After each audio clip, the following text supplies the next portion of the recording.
Hello, Bill Molyneux here with Bill's History and Wargame World. And as you know, if you follow my channel, one day I'm at a historic site. The next day I might be playing a miniature war game or a board war game. Well, today we are going to talk about the new game that's out, Old Breed South Pacific Band of Brothers by Worthington Games. Now this is a World War II tactical game. Squad level, and I'm just going to run through it a little bit.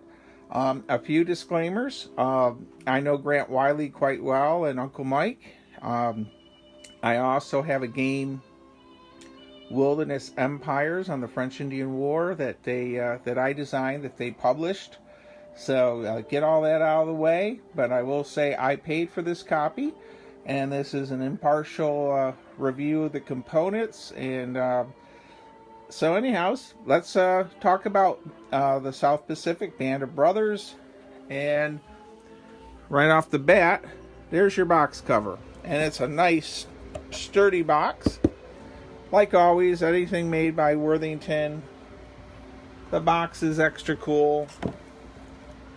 So, the back of the box, game complexity, it's sort of medium. Solitaire suitability is medium level.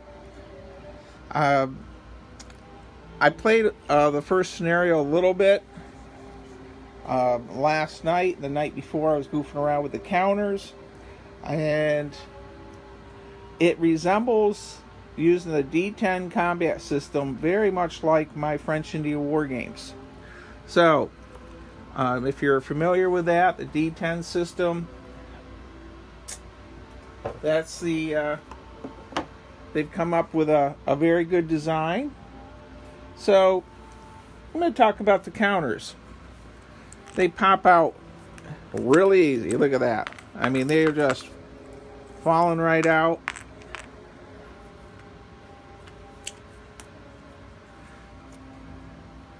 Now they're quite large, which I really like. That now that I'm getting older, I like big counters with big print. You can easily see the numbers on there. Now there are a couple YouTube videos of how to play this series of games, so I'm not going to go into how to really play.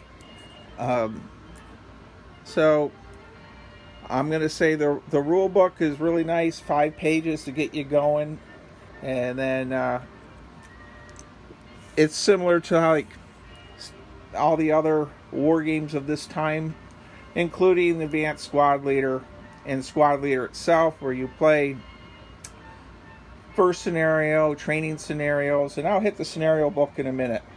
So I've hit the counters. So what do you do with all these awesome counters? Well, they give you this nice counter tray, and the game is D10 based.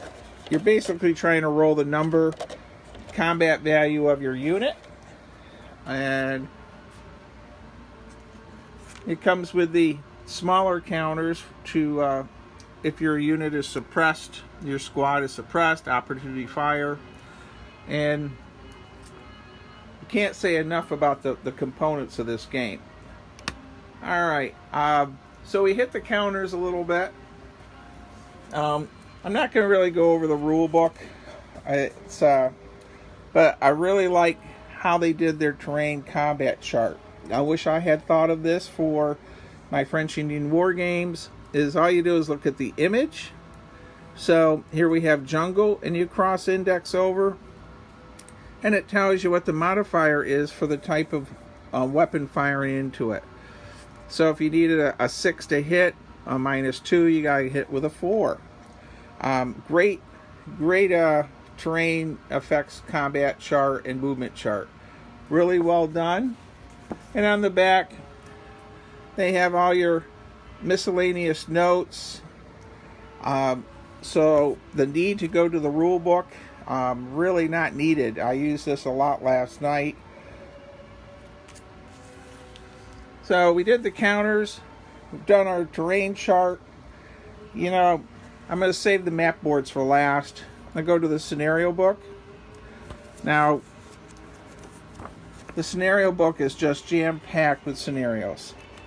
This is one of the neat things that Worthington does is no matter if you get their hold the line games, they jam-pack with scenarios. So I think there's almost 70 scenarios here. As I flip through, there are 68 scenarios in the campaign game. Enlist now. Really like how they did this artwork. Can't say enough of the quality, the components, and yes, I know Grant quite well. I consider him a friend, but it doesn't matter. Their product is always superior. All right, let's hit these map boards. Pull one over in front of the camera because I have it set up without getting much glare.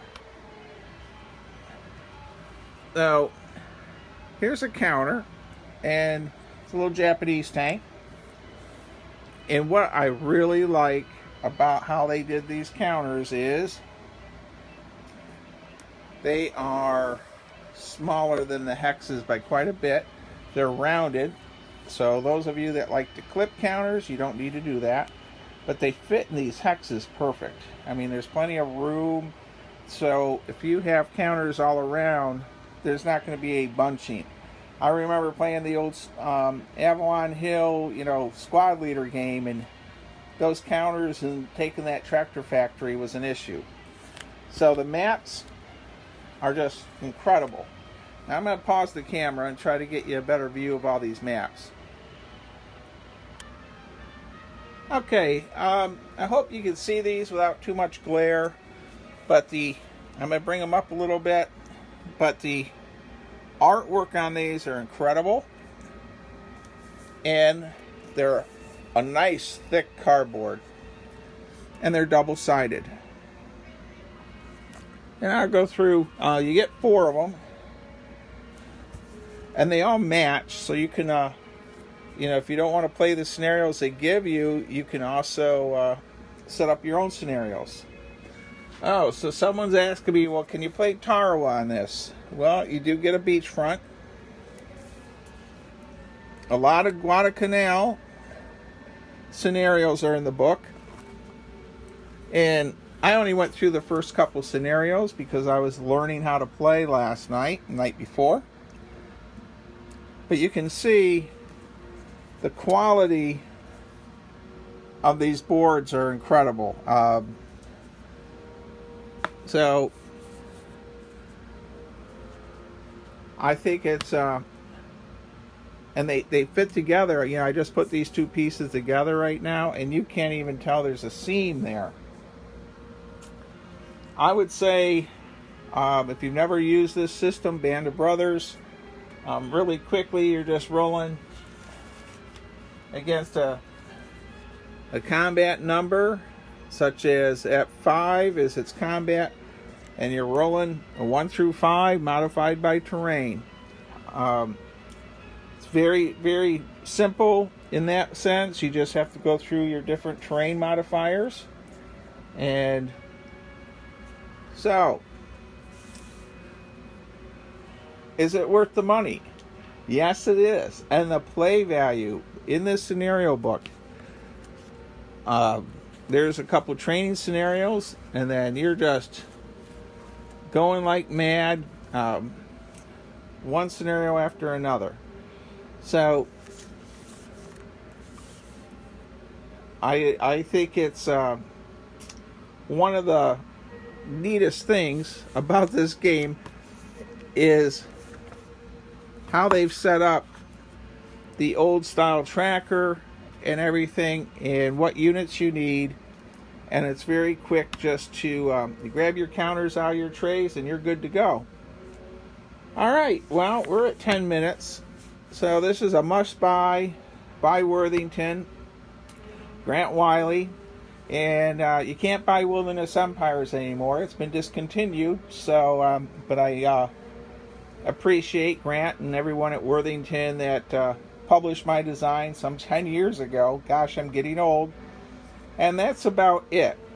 Now, A few of you that have watched my videos of Rorke's Drift, a couple notes. I have Rorke's Drift right now packed up and ready to go. We're going to be playing that this Saturday at Walt L's house somewhere in Maryland at the Secret War Game Bunker. So we're going to see if Kevin and Joe and Walt can, I think they're going to be British and I'll handle the Zulus. And I think we'll end this with Band of Brothers, Old Breed, South Pacific, Worthington Games, Grant Wiley, and I think this is a must-have if you're into the squad level games of World War II Pacific. That's about it for now, and like always, stay safe, be kind, be courteous. Consider subscribing to my channel. I am like 50 people away from breaking 1,000 subscribers. And thank you.